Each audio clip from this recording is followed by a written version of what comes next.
Olá, meu nome é Ricardo Guimarães, eu sou casado com a Lili há 44 anos, tenho 4 filhos, 3 netos, alguns adolescentes, trabalho para grandes empresas, vivendo esse mundo maluco, e eu vou aqui contar para vocês o que a gente está compreendendo sobre o mundo, para talvez ajudar você a tomar boas decisões a respeito da educação que você dá para seus filhos, para sua carreira, trabalho, enfim, com relação ao futuro de todos nós.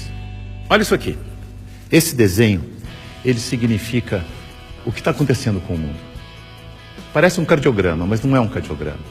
Ele mostra que tem um momento que as coisas estavam muito paradas, quase mortas, e começa a acelerar, e passa a ter uma animação, uma vida que não tinha antes. Tudo ficou acelerado. Sabe por quê? Por causa da tecnologia de informação e comunicação. Nessa fase, tinha pouca gente no mundo e a tecnologia de informação e comunicação era muito rudimentar e cara. Telefone fixo no lugar, imagina. Demorava muito para as coisas acontecerem. O cenário era estável, quase parado, lento, previsível, controlável, simples. Acontecia uma coisa de cada vez. Nessa fase, criamos instituições com hierarquias poderosas que controlavam o mundo. E nós nos sentíamos muito seguros, porque tudo permanecia igual por muito tempo. O indivíduo se submetia ao grupo, abria mão da sua individualidade, aprendia a regra do jogo e a vida seguia em frente. Isso deu certo por um bom tempo. Aí, com mais gente no mundo e com uma tecnologia de informação e comunicação mais poderosa e mais barata, todo mundo tomando decisão o tempo todo, numa velocidade absurda, o mundo começou a ficar instável, dinâmico, rápido, imprevisível, transparente, fora de controle, complexo. E nessa dinâmica toda, além da instituição, surge um novo personagem muito poderoso. O indivíduo conectado em rede, que acessa tudo e a todos o tempo todo. Mobiliza pessoas, trabalha, produz conhecimento sem precisar das estruturas e da permissão das instituições. Aquelas instituições hierárquicas e controladoras estão tendo que aprender a lidar com esse novo cenário, com esse novo indivíduo mais conectado, mais livre, mais móvel, mais bem informado e crítico. O mundo mudou tanto que pessoas de muito sucesso naquele cenário estão tendo muita dificuldade para manter seus negócios e empregos nos dias de hoje. Eu vou contar a história de um executivo muito importante, de uma organização global, poderosa, que estava tendo problemas enormes. Prejuízo, perdendo o mercado em todos os países em que tinha operação. Tinha brigas políticas internas entre departamentos, entre regiões, escândalos públicos, corrupção no financeiro e tudo acontecendo ao mesmo tempo com toda essa transparência ao vivo e a cores do tempo real. Esse grande executivo viu aquele cenário e disse: eu não dou conta dessa complexidade, dessa velocidade, dessa transparência toda. Eu me demito. Aqui está ele. É o nosso querido Bento. O Bento foi sucedido por um outro executivo, que parece que foi feito sob encomenda para lidar com essa época de tanta inovação, onde o indivíduo tem que ser mais autônomo, mais senhor de si, não se submeter à instituição, mas, pelo contrário, liderar a instituição. Chico aceitou o desafio. Aqui está ele, de um jeito fácil de comparar e ver a diferença entre ele e o Bento. Veja que o Bento está arcado, submetendo ao protocolo e às regras da instituição. O Chico está mais senhor de si. Para ele ajudar a igreja, ele tinha que mudar a igreja. Para mudar a igreja, ele tinha que criticar e propor novas maneiras de fazer as coisas. Porque do jeito que deu certo no passado, não era o jeito que ia dar certo no novo cenário. E ele começou a criticar e a mudar tudo usando o discernimento, o bom senso e os seus valores, que são os mesmos da instituição. A cadeira, por exemplo. Ele pediu uma cadeira mais simples, mais leve, mais prática, que ele mesmo pudesse carregar. A roupa. Uma roupa que fosse fácil de vestir, leve, simples e confortável. O discurso. Ele não queria que alguém escrevesse o discurso para ele. Ele mesmo ia fazer o discurso com as palavras dele. E para ele estar sempre atualizado e poder falar à vontade, ele não ia ficar isolado no Palácio do Vaticano, num quarto de 300 metros quadrados. Escolheu morar no Palácio Santa Marta, num quarto de 30 metros quadrados, junto com os outros 400 padres e bispos que viajavam pelo mundo, e ele ia almoçar com esses padres e bispos para poder conversar, trocar ideias e saber o que estava acontecendo no mundo. Mandou tirar o vidro do Papa Móvel para poder falar com o povo. Mudou a política de investimentos do Vaticano para ficar de acordo com as crenças da Igreja.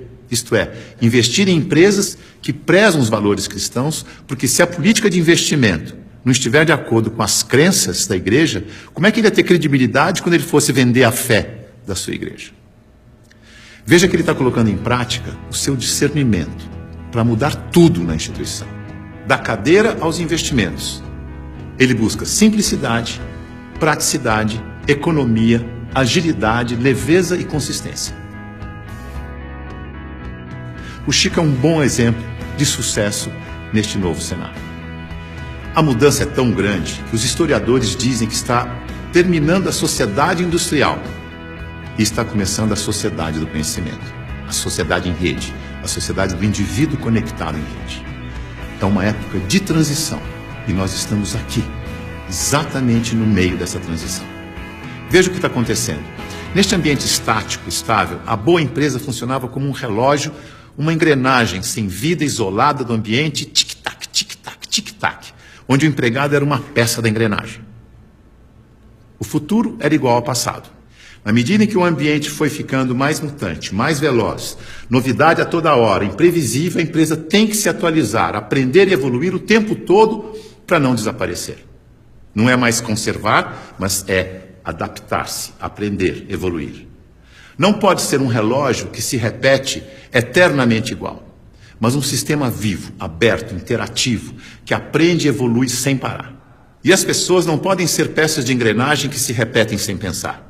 Tem que ser células vivas, sensíveis, críticas, interativas, que trocam ideias, sugerem soluções, como o Chico. A boa notícia é que a gente sabe gerenciar muito bem os sistemas vivos. Sabe por quê? Porque nós somos sistemas vivos. Somos feitos de sistemas. Sistema respiratório, sistema endócrino, sistema ósseo, sistema digestivo. Sistema é um conjunto de elementos que trabalham de forma interdependente com um propósito comum. Como o nosso corpo. O ponto mais importante para a saúde do nosso corpo é a interdependência. Veja no seu próprio corpo. Nossos órgãos trabalham de forma interdependente, sempre em busca do equilíbrio do corpo. Esse é o propósito. Se um órgão declara independência, e isso se chama câncer, o corpo entra em colapso. A integração entre os órgãos desaparece. A energia do corpo se esvai, não consegue mais interagir com o ambiente, nem reagir aos estímulos. Como sistema aberto, ele vai sucumbir ao cenário. Então, se você quer trabalhar numa empresa de sucesso neste cenário, ajude a funcionar como um sistema vivo aberto. Você sabe, porque você é um sistema vivo aberto. Mas aqui vão algumas dicas para ajudar. Use o seu discernimento, seu bom senso e intuição. Confie em você. Promova a integração e a interação, onde você estiver. Seja sensível a informações relevantes para aperfeiçoar seu trabalho e a empresa. E o mais importante de tudo, reconheça que a realidade é interdependente. E por isso precisa da participação de cada um e de todos para resolver os seus problemas. Lembre-se, a boa gestão da interdependência garante a boa saúde do seu corpo e da corporação.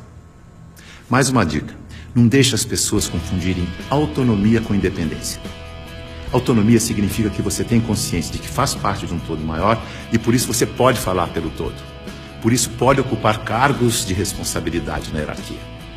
Independência é quando você não se reconhece como parte do todo e olha só para a sua parte, colocando o todo do sistema em risco de colapso.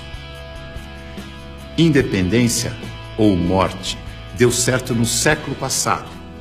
Neste século, o certo é interdependência ou morte. Veja a evolução das relações na empresa e no mercado. No começo, a hierarquia era absoluta. Poucos mandavam e todos obedeciam como crianças obedientes. Não tinha concorrente, mas precisava de canal para vender.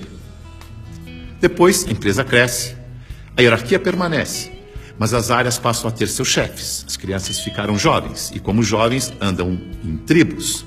Nós versus eles. As áreas competem o tempo todo porque precisam se afirmar como jovens. Essa é a fase da independência ou morte. No mercado, o concorrente aparece e obriga a empresa a olhar para o consumidor.